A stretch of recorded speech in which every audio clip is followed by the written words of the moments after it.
Hello, hello to all my guys, gals, and non-binary pals out there across the electrical ocean. This is Jazzman back with another game. This one going to be between Joa1996, clearly not his birthday or anything stupid like that, right?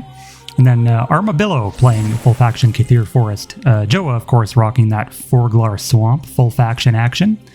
And on Joa's side, we've got the two heroes of Forglar. We've got Karch Finlord and Snoop Dogg, aka Rorschach, aka Geekall the High One. And then the new Angel of Nourishment, actually, in the recent Forglar Swamp changes.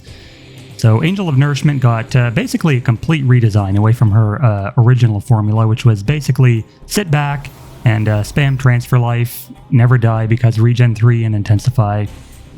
And she has some interesting new abilities now. She had Invigorate before, but Enchant Magic is new, Command Heal also new, and then Cleansing Aura, which actually FS has a lot of that now, don't they? They got that Fountain with Purified, gives AoE Purified. They've got the Sacred Temple with Cleansing Aura.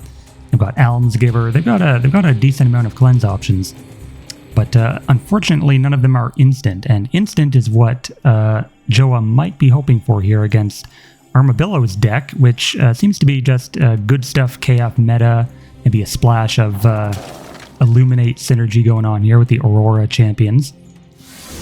So we've got some damage. We got two spells actually for Armabillo. We got the Grimlick's Bane and the Nature's Wrath to take out that Rorschach that leaves a nice juicy Nora Globe there for Armabillo.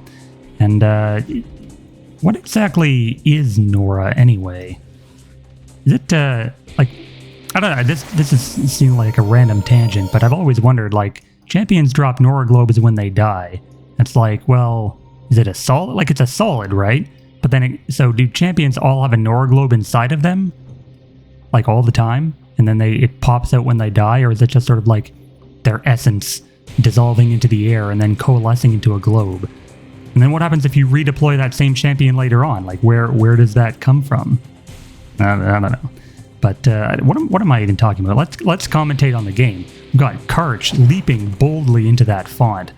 And then Angel of Nourishment getting another hit onto that Aurora Lancer, who is a little bit overextended here. But with regen 3 and fairly beefy defensive stats, he should be okay for the foreseeable future. And of course the Investigator leaving behind the clue on the ground there. That little red splotch that I pointed out in the tiny game I uploaded earlier, which I encourage everyone to go watch. It was a fairly interesting game between Tiny and a bunch of eight-legged freaks. And so we've got Dark Marsh Enforcer as well coming in for Joa. So Joa managing to make up for that Geekall loss promptly with another deploy. But seems like Armabillo, he used quite a bit of Nora killing that Geekall, but he's in a decent position himself. Like, he's got that Karch basically on the ropes now against the Investigator, whose Illuminate and... no, sorry, not Illuminate. Impair Vision is going to put a damper on Karch's range power. So Aurora Lancer collecting that clue, sneaky-like. Da-do, da-do, da-do, da-do, da-do, da-do, da-do. People still remember Pink Panther in this day and age, right? I'm not just some crazy old man, I hope. At least not too crazy. It's always good to just be a little bit crazy and makes life more interesting. So the Hawk Attack coming in onto Karch, leaving him at 6, and then there goes the Brambles, and Karch pops out an Nora Globe as well, which Armabillo promptly collects. So perhaps Joa will throw that Angel in, maybe equally recklessly. I feel like Joa maybe sacrificed his Karch a little too prematurely there. He could have sat back, gave Armabillo the font for the moment, and then waited until the much tankier Enforcer got to contest. But it seems like he's going to throw Enforcer in there now. Goes for a Crushing Charge, maybe a little bit of a leap and a Binding Chains on these champions. And he's not quite in range to hit all three, but he could move up here and hit Falconer as well as the Lancer.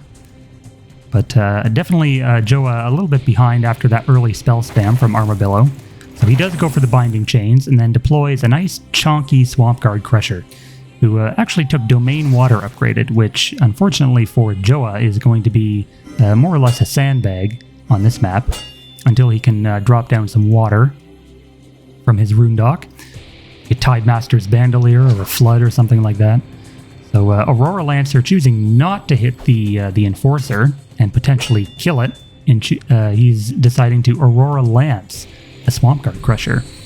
And then deploy Menelaus. Now speaking of old men, we've got one of them right here. The Old Man of Kathir Forest coming in with Healing Mind and Regen. So he's going for the pure healing build.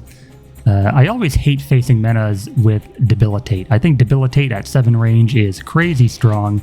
I mean, it makes sense, like he's a hero. But Mena is just, he's such a pain in the ass to deal with. He's 7 range, he's got shielded, then immunity magical, and he has 8 speed on top of all that. So he's really hard to pin down and kill. But, and then he just sits in the back, sniping you like, poke, stop it, get it. And then Pygmy Hippo Stampede. Now, I feel like Joa is, I don't know, he's gonna get the kill here with the Hippos. He got lucky on all their spawns. He's going to get 3 good charges, and then probably collect the Nora Globe with Swamp Guard Crusher, but that was 60 Nora. And, I don't know. I feel like after Angel intensifies, he'll be better off, but that Enforcer isn't going to last more than another turn in the font. So another deploy would be nice, but it seems like he's going to swap them out. Okay, so Swamp Guard Crusher moves in, Dark March Enforcer moves out. And yeah, so Angel of Nourishment, I forgot to finish talking about her before going on some random tangent, as I'm wont to do. Angel of Nourishment now has Enchant Magic, and I feel like that's really nice for Forglar decks that like to put down a lot of relics. Stuff like Mystic Whirlpool can get really annoying with Enchant Magic, and then sometimes you can put down Sacred Temple in a font, have it contest, because, you know, it's 20 Nora, right? 20 Nora font contesting relic is pretty good. And then give it some aura damage as well. But yeah, and then Invigorate it, which it had before. But Command Heal is sort of a sandbag until you deploy your other stuff like Boghopper Shamans. And speaking of which, Joa might be doing that now. He goes for the Command Heal, and there's the Shaman. So everyone gets a nice little 18 HP heal. I called that. I called the Nostradamus prediction there. Boghopper Shaman coming in, who also actually got nerfed in the same patch. So now has, well, basically it's the cost. So he used to be like under 70 Nora for all the healing, and you could also take buffer on him if you wanted. But now he is much more reasonably priced. 73 for a pure healer support is still good, but it's not great. As the philosophy, the new balance philosophy in this game tends to be. Good, not great.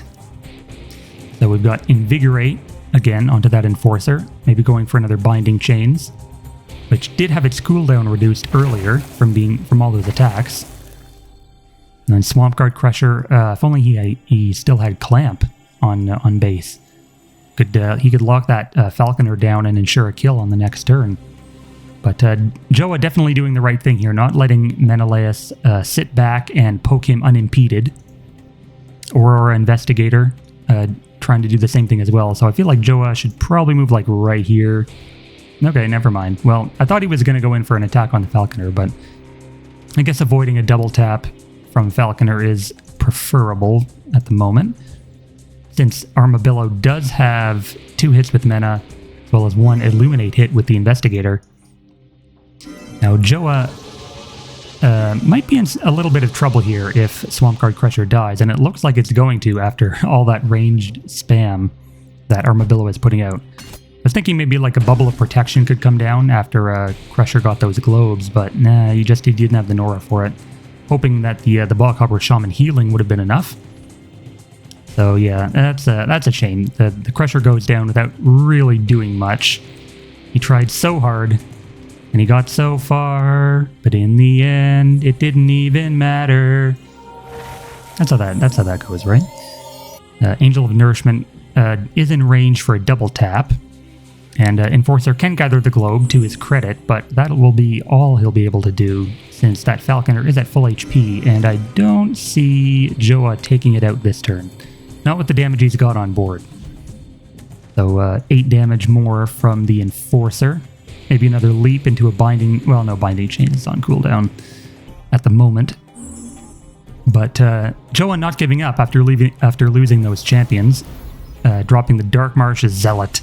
And Darkmarsh Zealot is one of my favorite champions in Forglar Swamp. In general, I like anything with Final Word on it. I think it's a nice, infuriating little nuisance to work around for some players. That being basically forcing them to burn a spell on it or make them attack in such a way that a dot kills it or an aura kills it. Although aura, I'm pretty sure, still does trigger Final Word.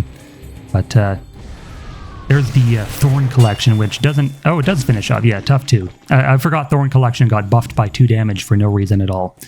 Thorn Collection was already a pretty good spell, but it seems to have been... it seems to have worked its way into almost every KF deck now. It does 12 damage compared to the 10 it used to, and then it also got a 5 Nora cost decrease, so double buff at once, which was a bit strange. I mean, like stuff like Nature's Wrath also got buffed at the same time by like 5 Nora, and then Grimlick's Bane did get nerfed, but it's still perfectly runnable at 40, so I don't know. I don't like the idea of buffing spells like that were already pretty decent and runnable in their own right.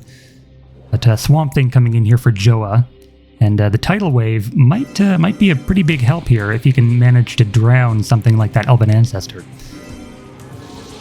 And man, that Swamp Thing, if he can get some other water around, Marsh Awakening could really help him out with that stat buff. It seems like okay.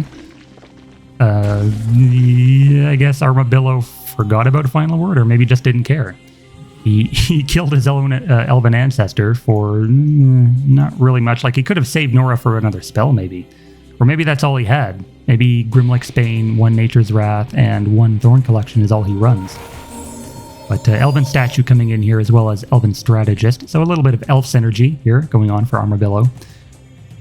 And I guess Joa is probably going to throw the thing into the font for a little clobber in time action, if he ever manages to get into melee range.